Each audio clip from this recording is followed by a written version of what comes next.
Tonton video ini sampai selesai agar Anda tidak gagal paham.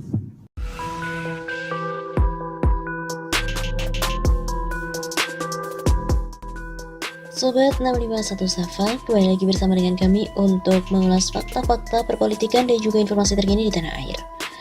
Sudah pantas DPR ini dibubarkan oleh rakyat. Terbetik berita Badan Legislasi DPR di mana mengubah peraturan DPR Nomor 1 Tahun 2020 tentang tata tertib DPR demi memberikan landasan hukum bagi penetapan panitia khusus atau pansus rancangan undang-undang Ibu Kota Negara. Jumlah anggota dan pimpinan pansus RUU Ibu Kota Negara itu menerabas ketentuan yang diatur dalam tata tertib DPR sebelumnya. Tindakan itu dinilai menunjukkan DPR tidak mengikuti asas bernegara yang baik. Dilakukan demi memenuhi ambisi pribadi Presiden Jokowi agar RUU Ibu Kota Negara baru dapat disahkan secepatnya dan IKN baru dapat segera dimulai pembangunannya di masa periode tahun akhir junjungan mereka Presiden Jokowi. Menerabas aturan apalagi dilakukan oleh DPR yang semestinya tahu aturan sangatlah keterlaluan. Mereka merasa sangat berkuasa karena koalisi gemuk seakan mereka bisa berbuat semau-maunya. Mereka DPR ini tidak belajar betapa produk mereka, Undang-Undang Cipta Kerja yang juga dilahirkan dengan cara seenaknya, akhirnya diputuskan sebagai undang-undang yang cacat alias inkonstitusional oleh Mahkamah Konstitusi. Sebelumnya, masyarakat secara bergelombang baik melalui kajian dan juga aksi menolak RUU Cipta Kerja tersebut. Sekarang mereka mau melakukan hal yang sama. Secara kepentingan publik, DPR sudah tidak lagi mewakili kepentingan rakyat. Sudah tidak tepat disebut sebagai lembaga wakil rakyat. Lebih tepat sebagai lembaga kepanjangan tangan kekuasaan eksekutif. Pokoknya apa yang diinginkan oleh rezim yang berkuasa harus segera dilahirkan undang-undangnya oleh DPR. Tidak peduli bagaimanapun caranya.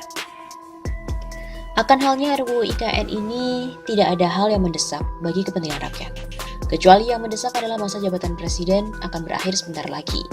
Sehingga RUU IKN harus disebut dan juga dikebut-kebut demi legasi Jokowi.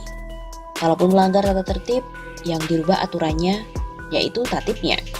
Sebenarnya DPR sudah sangat pantas dibubarkan oleh rakyat, karena bukan lagi memperjuangkan aspirasi kepentingan rakyat.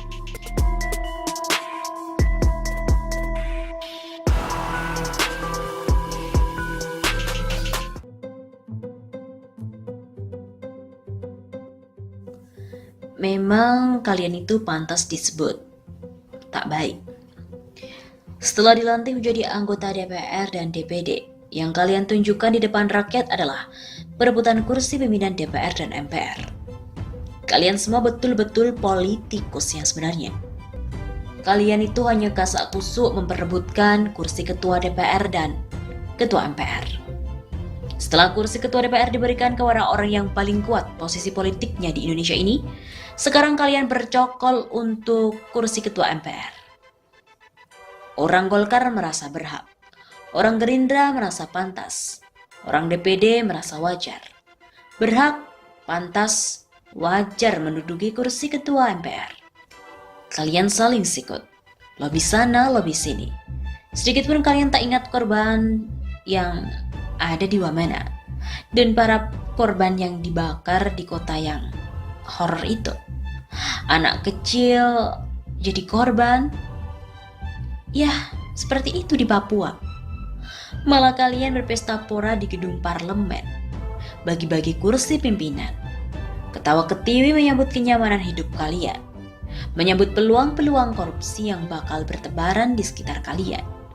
Korupsi yang tidak akan bisa lagi ditangkap oleh KPK setelah kalian lumpuhkan lembaga anti korupsi itu dengan dukungan Jokowi. Sangat memalukan, memuakkan, menjijikkan. Tak pantas kalian dijuluki anggota dewan yang terhormat. Tak pantas kalian disebut senator rakyat. Karena kalian tidak punya kehormatan sama sekali. Ternyata, bagaimana mungkin rakyat menyebut kalian terhormat kalau begini cara kalian duduk di DPR dan DPD atas nama rakyat? Kalian bergembira ria di gedung parlemen, senang dilantik. Senang bayangkan segala macam fasilitas dan keistimewaan yang bakal kalian sandang sebagai anggota DPR dan DPD. Sungguh luar biasa kalian yang tak punya hati. Foto-foto kalian yang tersenyum lebar sudah dilihat oleh seluruh rakyat.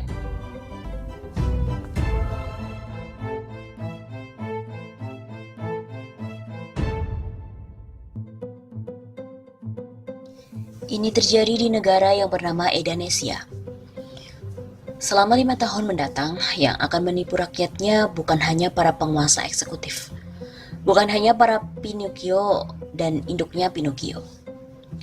Gerombolan dari penipu rakyat akan bertambah lagi.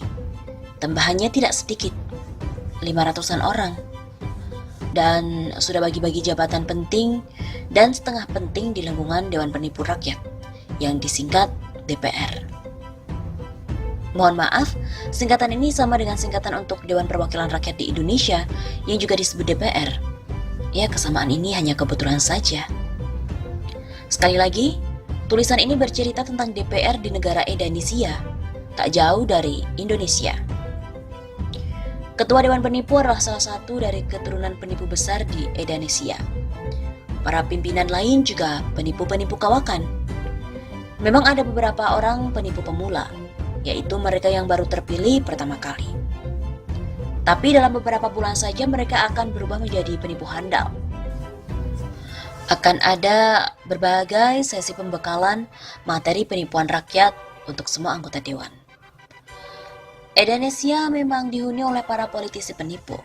Mereka menipu untuk segala hal. Menipu ketika menguraikan janji-janji kampanye pemilihan umum. Menipu dalam mendapatkan suara pemilih dan menipu pula ketika menghitung perolehan suara mereka.